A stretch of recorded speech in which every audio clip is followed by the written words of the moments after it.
Hello and welcome back guys, मैं जुगल आर्य आप सभी का एक बार और अपने यूट्यूब चैनल में हार्दिक स्वागत करता हूं। आज का विषय मैं लेकर आया हूं हाई स्कूल कक्षा 10वीं सामाजिक विज्ञान क्वेश्चन पेपर 2025 एमपी बोर्ड। आपका पेपर कोड है 10-25-16। वीडियो के अंत तक बने रहें। चैनल पर नए हैं चैनल को सब्सक्राइब कर दें। आज हम इस वीडियो में ऑब्जेक्टिव टाइप क्वेश्चन पेपर का एनालिसिस करने वाले हैं। यहाँ पर किसी भी प्रकार की यदि अनावश्यक त्रुटि होगी तो हिंदी संस्करण को अंतिम मान्यता दी जाएगी। अब यहाँ पर हम देखते हैं फर्स्ट वाला ऑब्जेक्टिव टाइप क्वेश्चन।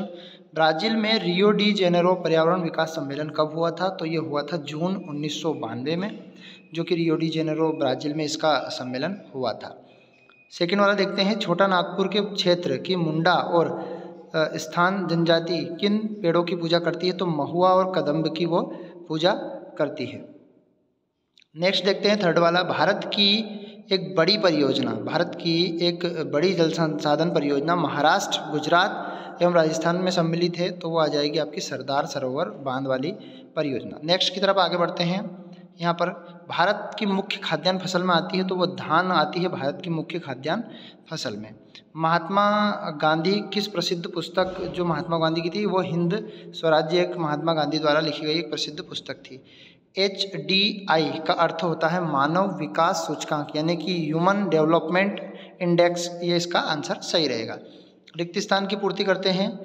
मनरेगा यानी कि ये है मनरेगा राष्ट्रीय ग्रामीण रोजगार गारंटी योजना 2005 के अंतर्गत लगभग 100 दिन के लिए कार्य रोजगार गारंटी दी जाती है। यानी वो एक वर्ष में लगभग मिनिमम किसी भी व्यक्ति को 100 दिन तक कार्य दिया जाना चाहिए।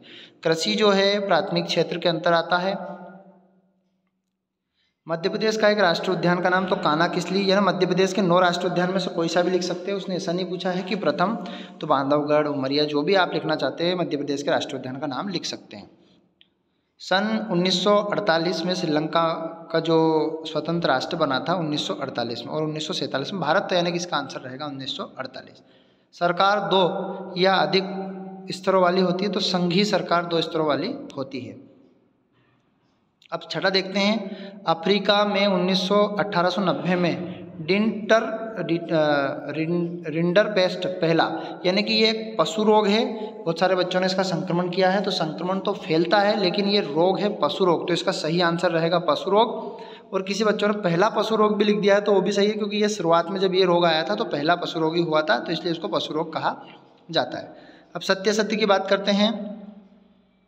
गैर नवीनीकरण संसाधन वह है जो कुछ वर्षों में प्रयोग के पश्चात समाप्त हो जाते हैं, तो बिल्कुल सत्य है। भारत में कुल 22 भाषाएं, संविधान के 8वीं सूची में यह भी सत्य है। भारत में संघीय व्यवस्था नहीं है, असत्य, जबकि भारत में संघीय व्यवस्था है। हल्दिया पतन कोलकाता में सहायक पतन है, बिल्कुल सत्य है। प्राथमिक, द्वितीयक और तृतीयक क्षेत्र की गतिविधियां स्वतंत्र है, असत्य, यह आपका असत्य रहेगा।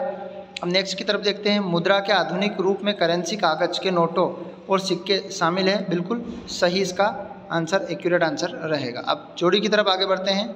भारतीय रिजर्व बैंक, तो भारतीय रिजर्व बैंक का हो जाएगा आपका ऋण औपचारिक स्रोत। स्वामित्व के आधार पर क्षेत्रक, तो स्वामित्व के आधार पर आपके क्षेत्रक होते हैं सार्वजनिक व निजी क्षेत्रक। राजनीतिक पार्टियों के कार्य होते हैं, तो राजनीतिक पार्टी के कार्य, तो इसका सही आंसर रहेगा आपका चुनाव एवं सरकार की व्यवस्था करना। प्रिंटिंग मीडिया, तो प्रिंटिंग मीडिया का रहेगा आपका सामाजिक मुद्दों को उठाना एवं समाचार। चूना सीमेंट आपका सही आंसर रहेगा। साइमन कमीशन, तो साइमन कमीशन का हो जाएगा सन 1928 में साइमन कमीशन बताया था। अब यहाँ पर जोड़ी कवर करने के बाद हम वन वर्ड यानी एक वाक्य में आंसर देखते हैं। भारत में पहली कपड़ा मिल किस स्थान पर लगी थी? तो ध्यान से समझने योग्य बात है। बहुत सारे बच्चों ने इसका मुंबई किया है, वो गलत है, क्योंकि वो मुंबई में सफल थी, लेकिन पहली बार कोलकाता में कराई गई थी, जो कोलकाता है पश्चिम बंगाल में। बहुत सारे बच्चों ने कोलकाता लिखा है, पश्चिम बंगाल है। आई होप ये आपका आंसर सही रहेगा। प्रथम विश्व युद्ध कब लड़ा गया? तो प्रथम विश्व युद्ध लड़ा गया था 1914 में। बच्चों ने इसका 1914 दिया गया, बिल्कुल सही आंसर है आपका, क्योंकि उसमें सन पूछा था, लेकिन कभी कभी दिनांक भी पूछ लेता, तो इसका सही आंसर रहता 28 जुलाई 1914 से 11 नवंबर 1918। ये तो मैंने आपको नॉलेज के लिए बता दिया। इसका आंसर एक्यूरेट रहेगा 1914, जो कि आप सभी का आंसर सही रहेगा। आप एनालिसिस कर दें और वीडियो को ज़्यादा से ज़्यादा शेयर कर दें। चैनल पर नए हैं, चैनल को सब्सक्राइब करना ना भूलें। अब सेकंड की तरफ बढ़ते। द्वितीयक क्षेत्र की गतिविधियों का नाम बताइए, तो यानी कि द्वितीयक क्षेत्र में कपास से कपड़े का बनना, ये गलत लिखा है किसी बच्चों ने, कपड़ा नहीं कपड़ा, ठीक है। कपास से कपड़े का बनना, और यहाँ पर गन्ने से चीनी का बनना, और बांस से कागज़ का, ये भी आप दे सकते हो। अतीत में देश को जोड़ने वाला मुख्य साधन था। वैसे व्यापार इसका साधन बिल्कुल सही रहेगा, क्यों? क्योंकि पहले जलयानों के माध्यम से कई प्रकार के सामानों का आदान प्रदान किया जाता था। अब नेक्स्ट की तरफ आगे बढ़ते हैं। तो पांचवा वाला, किसी राष्ट्र में सरकार विरोधी समूह को हिंसक लड़ाई जो युद्ध सी लगे वो कहते हैं उसे गृह युद्ध, है ना। घर के अंदर होने वाला युद्ध गृह युद्ध, सिंपल सी बात है। परिवहन का कौन सा साधन सबसे सुविधाजनक है? तो परिवहन के लिए सड़क जो है वो सबसे सुविधाजनक साधक है। अब ये आपके 2 नंबर के क्वेश्चन है। आई होप आप लोगों ने सभी ने इन क्वेश्चन को अटेंड किया। हमने ऑब्जेक्टिव टाइप क्वेश्चन पेपर का एनालिसिस किया।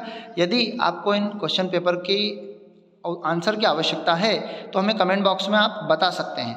इसी प्रकार से हम प्रीवियस ईयर के पेपर हमारे चैनल के माध्यम से और किसी भी प्रकार की जानकारी, मैथमेटिक्स से संबंधित जानकारी हम देते रहेंगे आपको, और बोर्ड से संबंधित आपकी तैयारी करवाते रहेंगे। तो जय हिंद साथियों, जल्द मिलते हैं हम आपसे अगले वीडियो में। Tata bye bye.